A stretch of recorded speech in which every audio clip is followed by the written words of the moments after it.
and welcome to Gar Borras' Rewind. Me and Gar Borras right here, the rock star of everybody's favorite pop culture playground. We're going to get into that a little bit today. We've decided we're going to do a little video like this once a month to kind of just look back on the show and give you guys some updates. And I know, Gar, you've really enjoyed doing the show over the course of the last 3 years, and I thought it'd be fun to do this to kind of look back because in doing the episodes, a word that is constantly coming up with you and me is we're always saying in doing the research for this show, and I think that's really important, so people know that we're not just going off the top of our head. We put a lot of hard work into this show. Yeah, absolutely. I think that's probably one of the things that was the biggest surprise about doing this. Yeah. Was discovering that, wow, in order to do it and do it well, we have to do some research, Yeah. just to make sure that we're not inserting foot in mouth. Yeah. But I discovered so many things that I didn't know. While doing the research, it's just so many aspects of it, and you just take one aspect like that, just doing the research, was like really, really good experiences. Sure. Well, I guess you have to be really into the subject, that you're doing the research on, but that was a given because every subject that we always wound up on was something that we both wind up having a passion for. Yeah, and that's what a lot of people told me in listening to this show that they really enjoy. That's part of the reason that this show, Gar Borras' Time Machine, works so well because we're so passionate about what we're discussing. And I think when people listen back, I know even myself, when I listen back to some of the past episodes, I can hear the excitement. I mean, in talking to you, Gar, you have been mentioning recently, sometimes that you kind of get on a tangent and you kind of start to get a little stutter. But I noticed that's a great thing because I have a feeling somewhere somewhere that stutter is going to become like a thing. Maybe your trademark. It's a good thing. It's a good thing to have because it sets us apart from everybody else. And you might not think so, but what it shows me when I listen back to some of the past episodes is how excited you are about. I mean, this is a show on retro stuff, but you're really into it, and so am I. And like you said, another thing in doing the research that I really enjoy is going into each of these episodes. Like we did a show on Happy Days, and that was one of my favorite shows we did because I just am such a huge Happy Days fan. But going into that, I thought, okay, I know most of what we're going to talk about. But again, doing the research, and I found out little interesting tidbits that neither of us knew about before doing the show. Yeah, and it's almost like gold mining. Yeah. You know what I mean? When you discover, it's like, oh my gosh, that is so cool. I never knew that. I don't know. There's a really good feeling about discovering those things. Yeah. And it's just really nice, to be able to do the show and get the things, the details right. Yeah. And a great example of not only getting it right, but a great thing in doing it with you, Gar, and having a partner to work off of.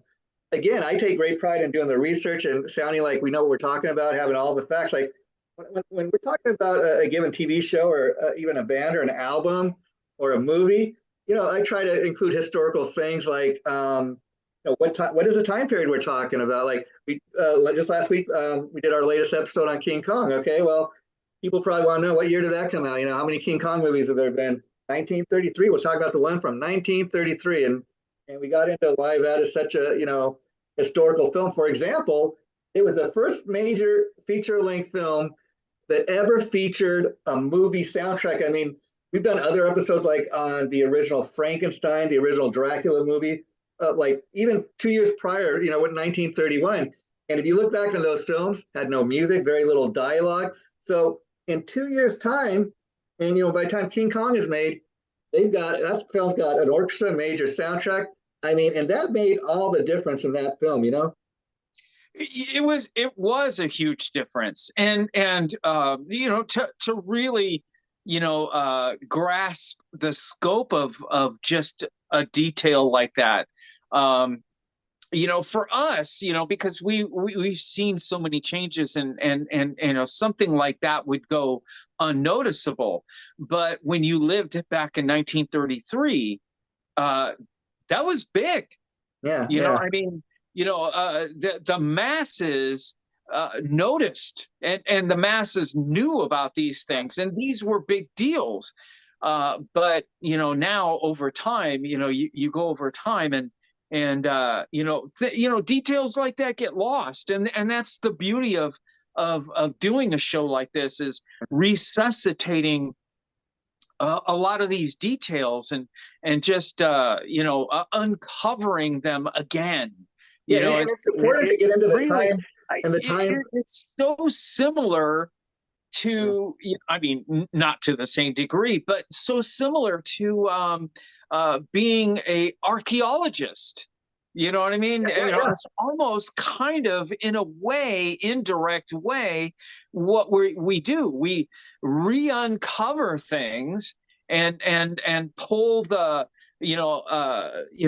pull the curtain back, and kind of give everybody a view of what was going on at that time, behind the curtain, Sure, sure. behind the scenes, and all of that stuff. And it's just it's so fun to do that, Yeah, because I don't I think the more people kind of get involved in watching it and stuff like that, the more they discover that the motivating yeah. factor is the passion.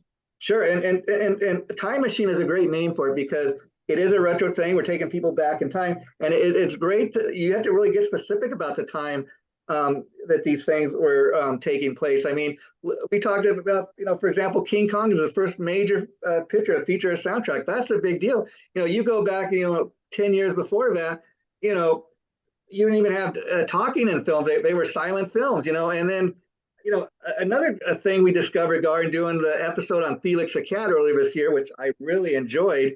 Not only did we find out Felix the Cat dated back to the black and white era, of course, but the silent film era, and you've seen how Felix started out as one type of character and really kind of morphed into what he is today.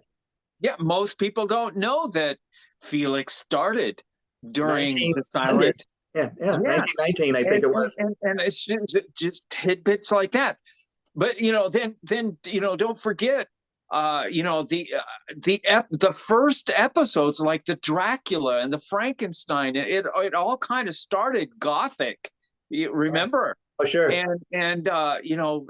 Back in those days, those episodes were, I hopefully they're not lost, in the shuffle, because now we're up to 44 episodes. Yeah, and and, that's and, the and thing. I it's the craziest thing to think, that you're at 44 episodes, and there's no end in sight. It's just like the list keeps growing and growing, and it's just crazy. It's What's all organic.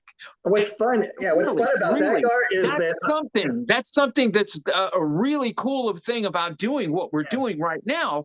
Is I don't think that people understand that the life of this show never is ending. Yeah, so organic. yeah, It's almost like the show is taking a life of its own, yeah. In and, fact, and, and you and I are yeah. along for the ride. In fact, Gar, we have a Facebook page that people we kind of like to post things on to announce the shows, what we're going to be talking about.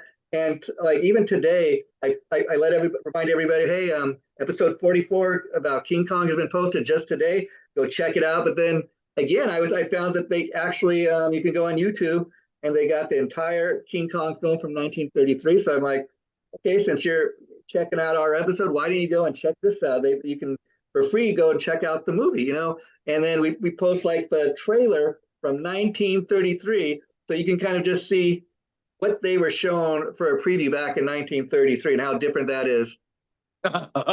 Yes, very different times. And I think we were talking about it, back in those days, they used to show the credits at the beginning of the Yeah, movie.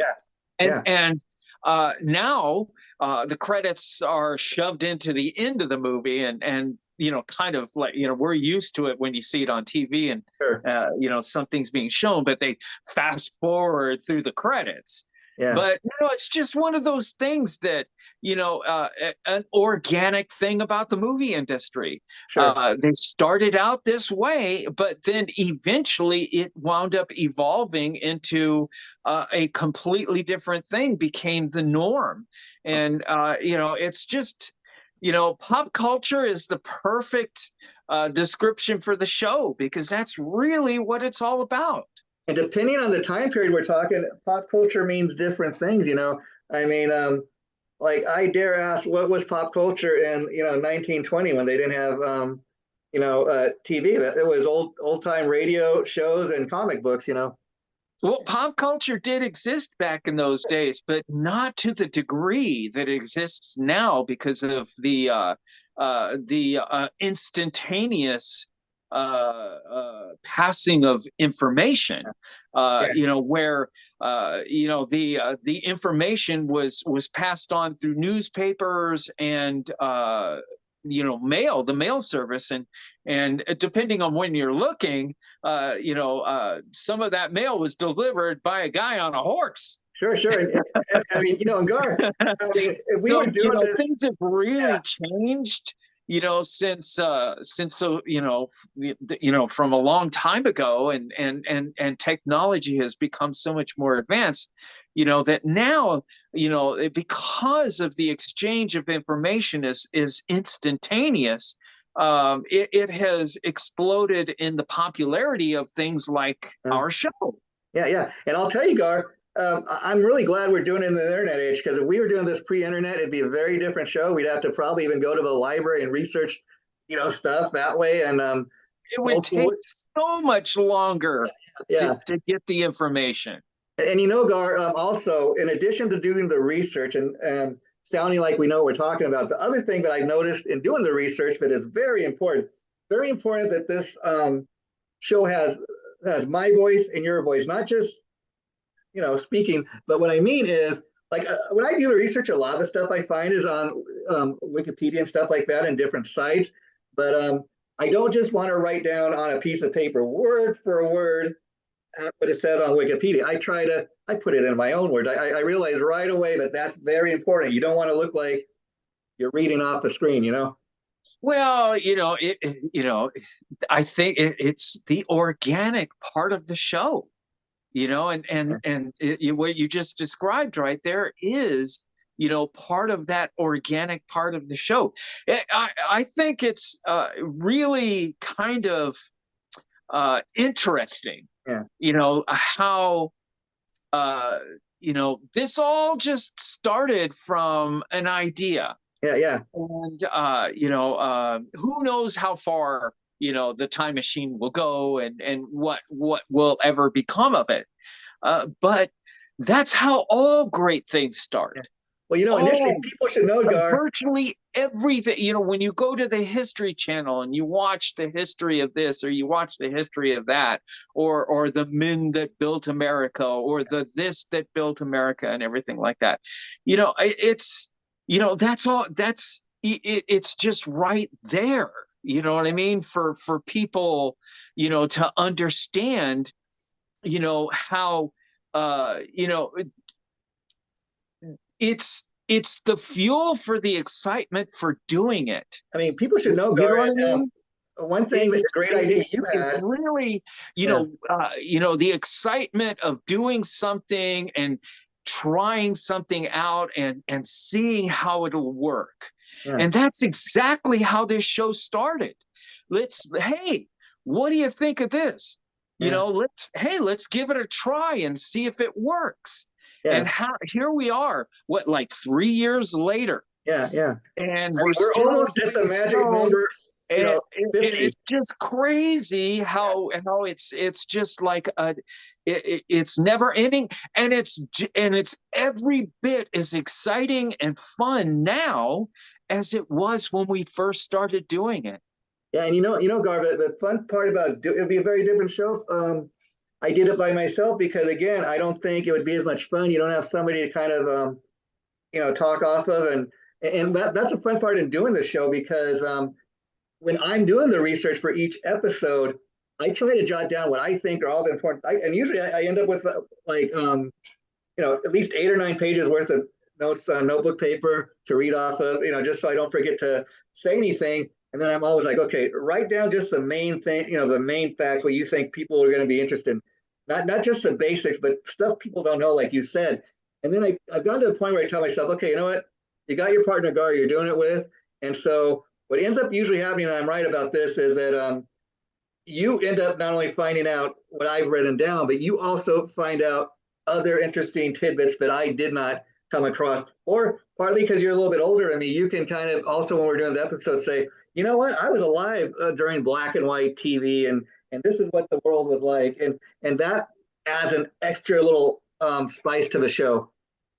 Well, it's there. It's a formula, and it was never a preconceived formula. But usually when you have sporting events, you have the straight guy that talks about like the statistics and all of the different, and then you have the color commentator, Yeah, the guy that gives you more of an insight of what's going on in the minds of the players while they're on the field. You know what I mean?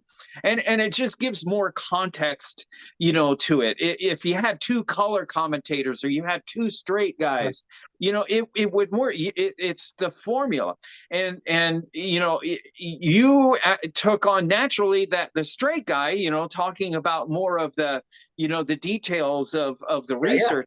yeah. And what I wind up doing is that color commentating, doing giving insight to what it was like to be a young boy at that time when you discovered it, and what was going through your mind and what was also going on in the world at that time.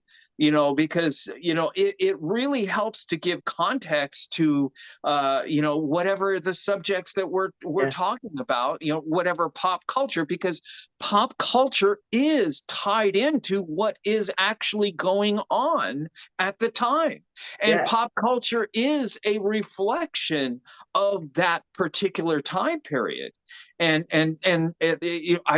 These are things that we don't think about when we think about pop culture, Yeah. but it really is. It is a reflection of those actual times. Yeah, Gar, and what I'm saying is too, that's very important. Is like I've gotten to the point now, and we've done so many of these episodes that I've told myself, okay, Jason, you don't need to write every little thing down because Gar's going to find a lot of the same stuff you found. Plus, he always finds some extra stuff to put in. So we got him. Each show's about an hour, and what's interesting is like every time we do a new show, for example, my father asked me, hey, could you bring me a CD of what you guys did? I really enjoy the show.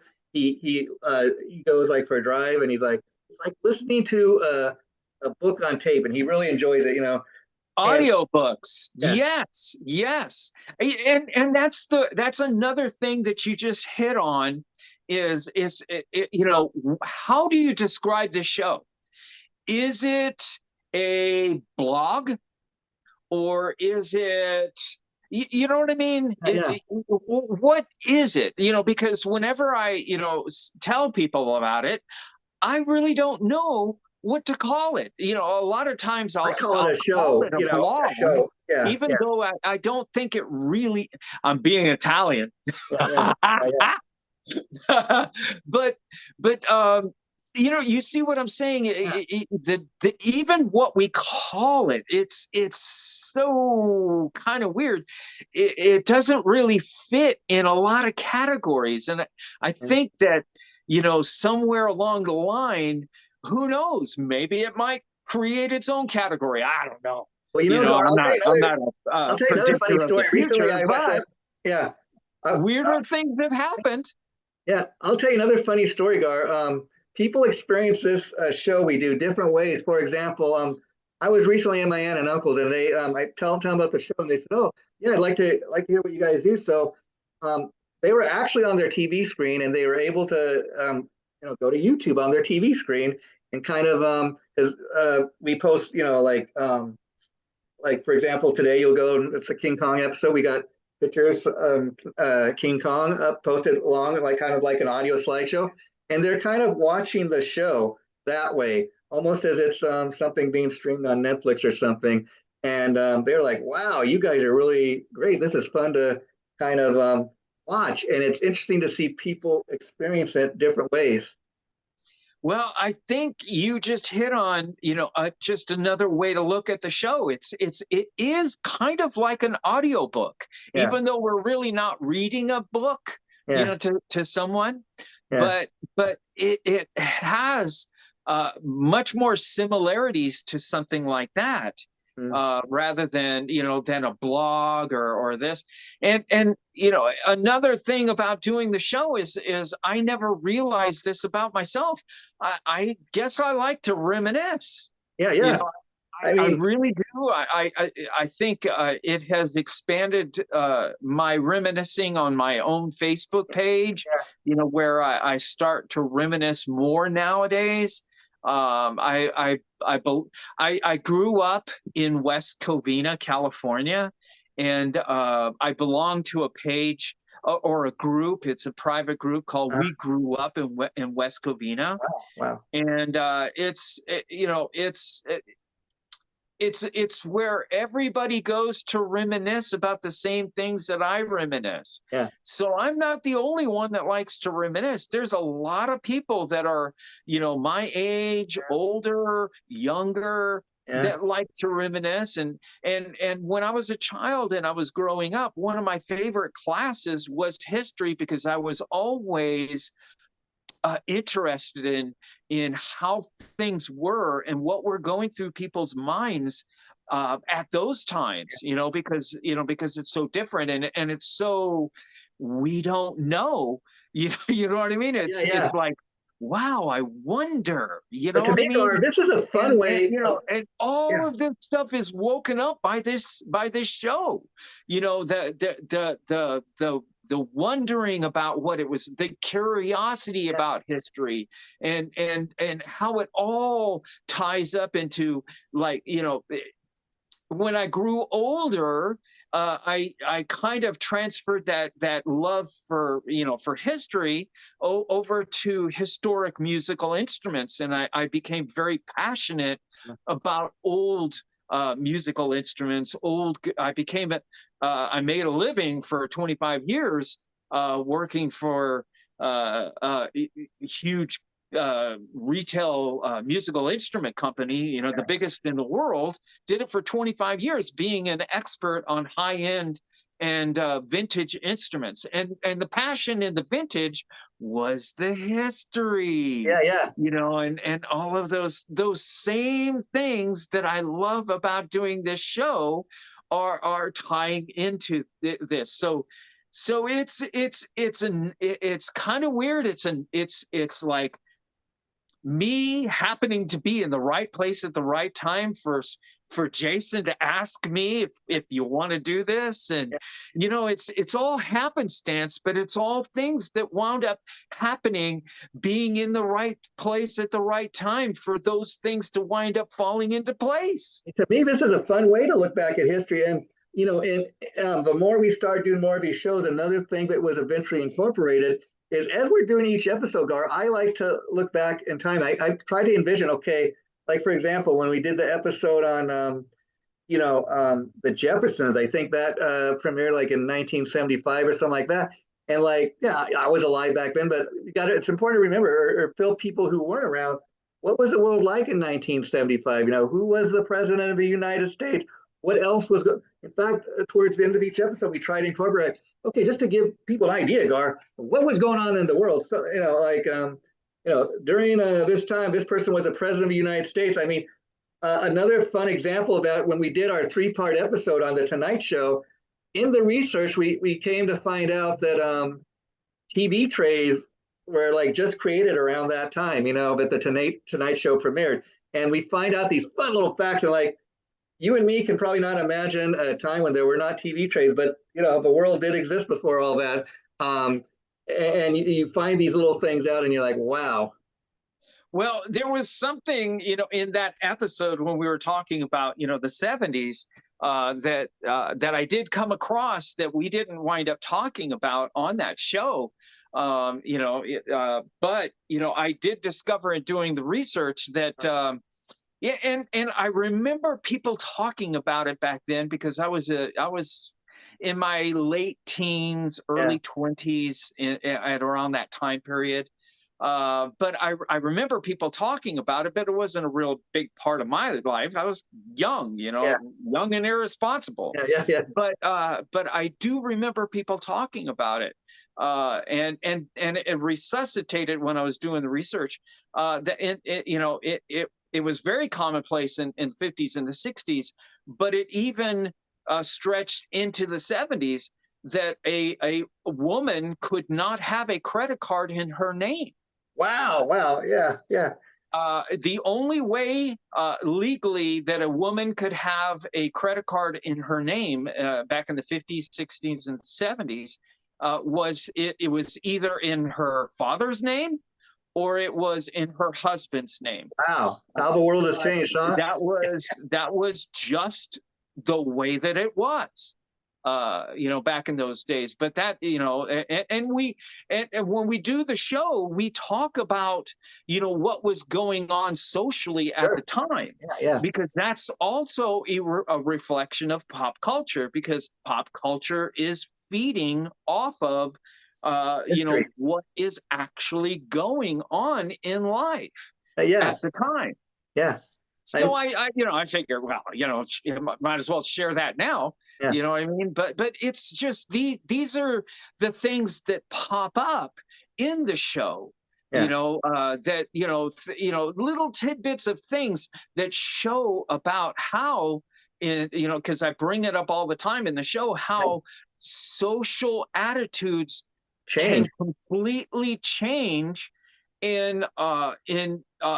sometimes it can take very long periods for those, but the farther we go into the future, the quicker those social changes happen. Sure. And that is a part of life, Yeah, it's an organic part of life, yeah, because nobody can control it. Controlling something like that yeah, would be like trying to control the ocean.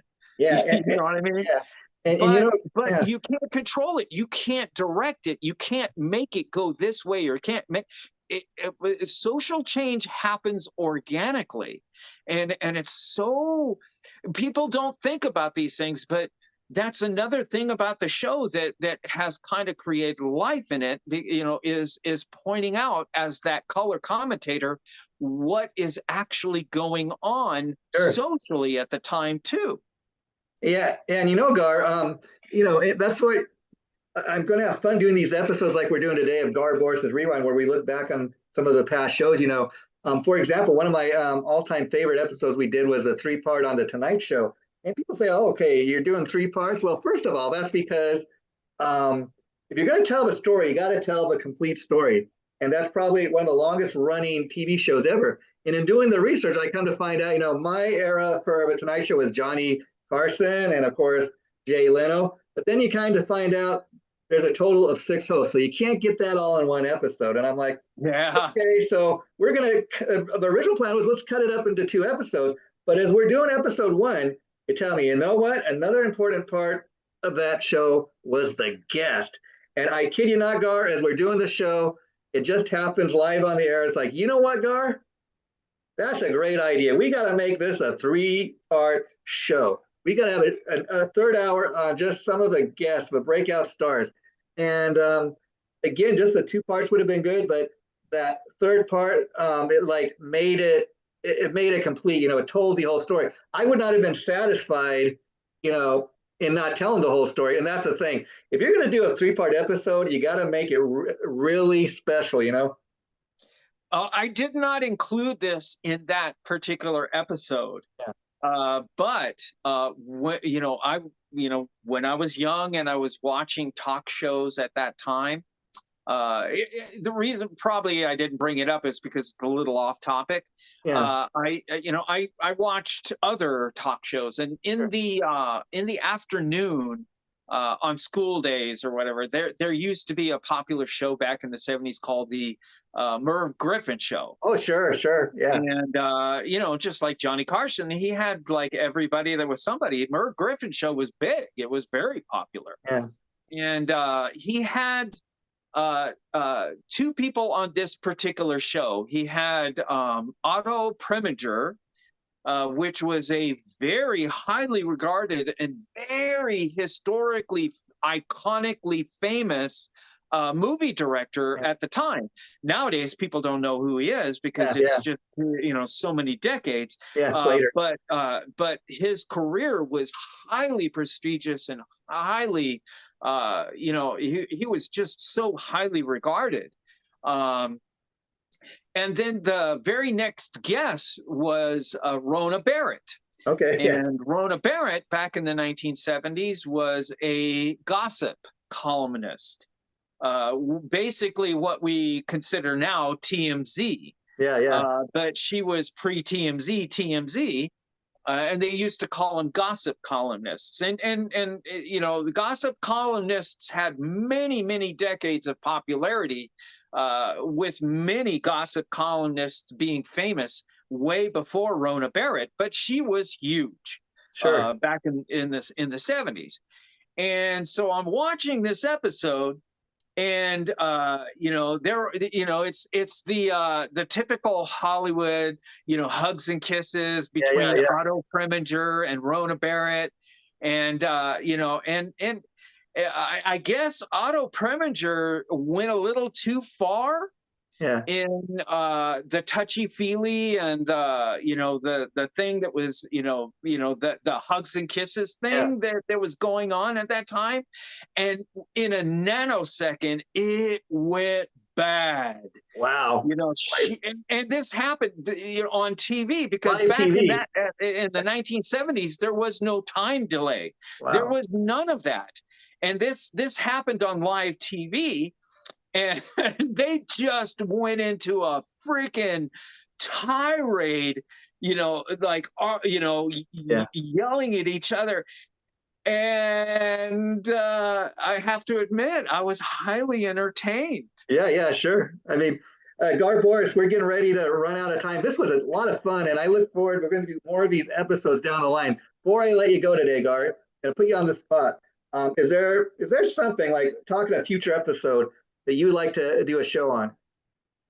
Oh God, it's just for me, I mean, we just wind up keeping, doing so many of them. It started out Dracula, Yeah. Yeah. Frankenstein, and that's where it all started, and it's just like gone In organically. fact, yeah, Now, I urge people to go. I just love doing the show, and when we wind up coming across a subject matter that, oh my God, yes, we need to That do that. happens so often during our And that's shows, kind of how it happens for me. It's like, if there is no preconceived kind of thing, it's just like, when it gets mentioned, oh, I got a passion for that one. I think are. To wrap this up for today, I urge people to go check out episode 1, which was on Dracula. That's kind of a blueprint for the show, because in that one episode, you kind of created a list of all your favorite horror films. And then listening back to that a couple weeks back, I thought, I hear you talking about you had a real passion for King Kong, was one of your all-time favorite. And then that's why a couple weeks ago I said, hey, let's do an episode on King Kong finally. And that's how so many of these happen. Gar Borras, thanks for doing Gar Borras' Rewind today. We're going to start doing more of these. Come and see Appetite for Destruction. Hey, we're going to be playing at the House of Blues on June 17th. It's Saturday, June 17th. And you can go to our Appetite for Destruction website. That is at the number 4 DLA.com. Thank you, Super Gar. simple. The letter A, the number 4 DLA.com, and look for the join our email list tab. and join our email list, and you can get free tickets to our next show, June 17th, at the Appetite for Destruction website. Now, if you do go, arrive early, because we are expecting, the place does hold 2,000, but we are, it's free tickets, so we're expecting, to capacity. So get there early, so you can get in. And I've worked on a lot of things, so my Axel voice is going to be at its ultimate. It's extremely difficult thing to do, to sound like Okay, Axel. Gar, we gotta go, buddy. Talk to you Okay. later.